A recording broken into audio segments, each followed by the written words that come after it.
Hello, Sagittarius, Sun, Moon, Rising, and Venus signs. Kamusta kayo? Sana po nasa mabuti kayong kalagayan.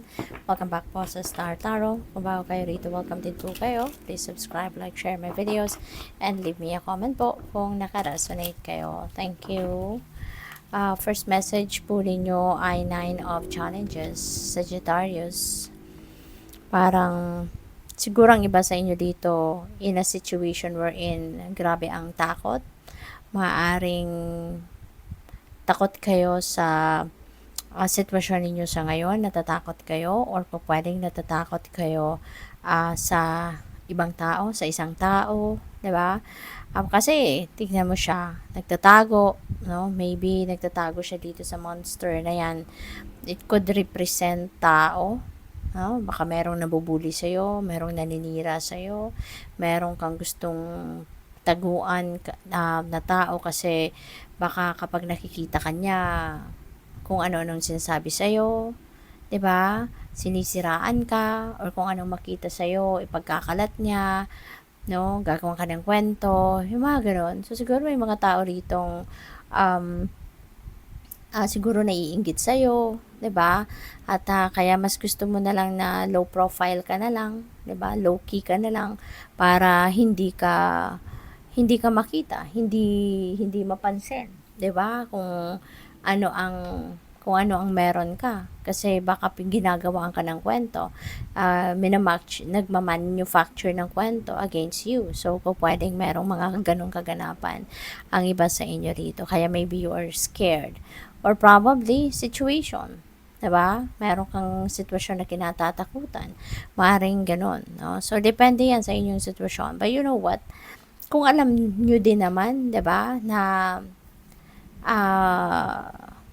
kung alam nyo din naman na nasa tama kayo, alam nyo din naman na wala naman kayong ginagawang masama, wala naman kayong sinasabing against other people, 'di ba? Kung sigurado naman kayo sa sarili ninyo, then ipaglaban mo kung ano ang para sa iyo, 'di ba? Humingi ka ng tulong, 'di ba? Kung merong mga nambubuli sa iyo, mga ganon, no? Kung alam ninyong it is going to kung alam ninyong it's going to ang tawag dito, compromise your safety, 'di ba? Isumbong ninyo, 'di ba, sa kinauukulan or sa authority, yung mga ganon. So, use your own judgment and discernment, no? Depende yan sa inyong sitwasyon. But, wag ninyong hayaan, no, na sirain ng ibang tao, no, yung pangalan na pinagtrabahuan ninyong pagandahin, 'di ba? Or yung safety ninyo, wag ninyong hayaan na takutin kayo, 'di ba, ng kung sino man. Kung alam naman ninyong malinis, 'di ba? Malinis kayo, wala kayong ginagawang masama, yung ganon. Okay? Paglaban ninyo kung ano ang para sa iyo. We have Weaver of Boons. Ayan. So, si Weaver of Boons, this is abundant and prosperous energy. You know, maaari na successful ka financially, maaari na meron kang mga tawag dito, meron kang mga successes, no, na nakamit na sa buhay. Kaya pwedeng kinaiinggitan ka ng mga tao, pwedeng naaano sila, pwedeng pwedeng meron ditong hindi natutuwa, no, sa mga accomplishments and achievements mo, kaya pwedeng sinisiraan ka, pwedeng binubuli ka, yung gano'n, no? So, just focus on yourself, no? Just focus on yourself, and as much as possible, huwag kayong matakot, no? Kasi otherwise, kung alam nila, makikita nila na natatakot ka sa kanila, then mas lalo ka nilang gagawa ng hindi maganda, 'di ba? Kasi yun ang gusto nila, no, na matakot ka sa kanila. Yun ang gusto nila, na magbabaw ka na lang sa kanila, 'di ba? Pwedeng ma-blackmail ka pa diyan. Kaya focus na lang kayo on what is good. Focus kayo on what is best to do, no, para mawala ka sa sitwasyon na gano'n, or maalis mo, no, sila sa buhay mo, na hindi ka nila maapektuhan. Kasi kung magpapakita kang apektado ka sa ginagawa nila, mas lalo ka nilang sasadyain, 'di ba? Pero kung hindi ka magpapaapekto sa kanila, you just continue to focus on your life, on what you are doing, on being successful or becoming successful, edi aatras na lang ang mga yan, hindi ba? Kasi hindi ka naman nila naaapektuhan. So, parang useless ang ginagawa nila na pang-i-intimidate sa'yo. So, dito, focus on what is good. Focus on positivity na lang para ma-attract mo yung positive energy na to, no? Na magiging mas matagumpay ka. Okay? So, what else? We have two of visions. Ayan. So, this is partnership.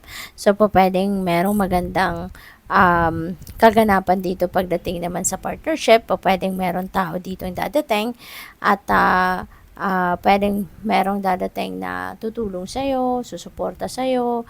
O pwedeng meron dito makikipag collaborate sa inyo, something like that. Okay? So, ganon. And maganda dito kasi kung sino man ang taong ito, it's going to be, or that person is going to be supportive of you. No? That person is going to be supportive, and it's going to be, ang tawag dito, on the same wavelength kayo, diba? Magsusuportahan kayo, magtutulungan kayo, something like that. Okay? So, we have find a balance. Alright? So, kailangan balance ang lahat. Sagittarius, this is a reminder sa'yo na make sure na things are in balance. Things are lahat, kumbaga nabibigyan mo ng panahon, nabibigyan mo ng oras, nabibigyan mo ng karampatang atensyon. Okay? Para nang sa gayon wala kang maniniglect, nang sa gayon wala kang kasi kung naaasikaso mo ang lahat, nabibigyan mo ng kanya-kanyang oras at atensyon, meron ditong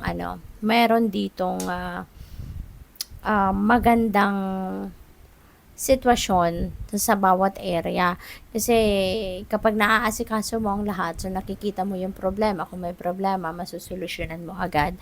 Whereas, kung medyo focus ka lang sa isa, dalawang area of life, so for sure, one day, magmamanifest dyan ang imbalance, magmamanifest ang mga problema, magmamanifest ang mga konting gusot, yung ganon. Kaya, you really need to find balance in everything that you do. Reveal what needs to be seen. Ayan, kung ano ang dapat ninyong sabihin, ano ang dapat ninyong ipakita, go for it. Kaya wag ninyong kontrolin, wag ninyong itago. Pero wag naman yung sobra.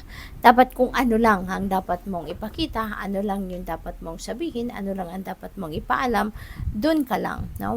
Hindi necessary dito ang magpakita ka ng extra or magsabi ka ng extra. Diba? Kung what is just necessary, what is needed. See the bigger picture, no? Lalo-lalo na kung kayo ay meron desisyon na gagawin. Lalo-lalo na kung meron kayong decision making na kinakaharap, you need to look at the bigger picture. Okay? Hindi po pwedeng doon ka lang sa kung ano lang yung naaabot ng mata mo, o ano lang yung nararating ng mga mata mo. Hindi pwedeng doon lang, hindi pwedeng ganun lang, no? You really need to look at the bigger picture, you really need to look at things at a bigger lens, para nang sa gayon, kung mag-decision ka man, then you know na mabibigyan mo ng consideration ang maraming bagay kasi nakita mo yung pangkalahatang sitwasyon. Okay? So, tignan natin kung ano pa ang kaganapan, ano pa ang mga mensahe para sa'yo.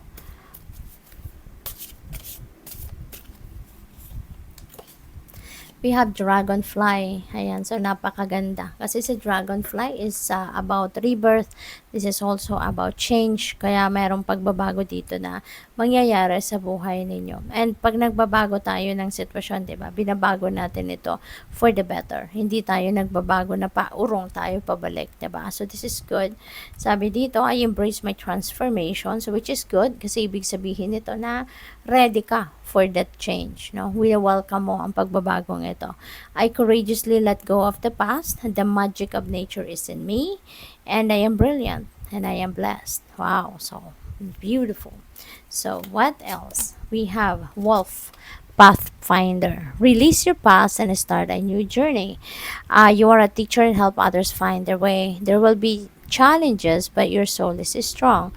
Perseverance is your secret power. You have a love that endures. Ayan, napakaganda. So, meron ditong pagtalikod talaga, no, sa inyong nakaraan. Meron pagtalikod sa mga bagay na parte na ng inyong nakaraan. So, which is really good. Kaya handa ka ng magbagong buhay. Handa ka ng harapin ang bagong buhay. Handa ka ng magsimula ng bagong chapter sa buhay mo on a clean slate dito. No? So, good luck. Thank you for watching. Love and light. Namaste.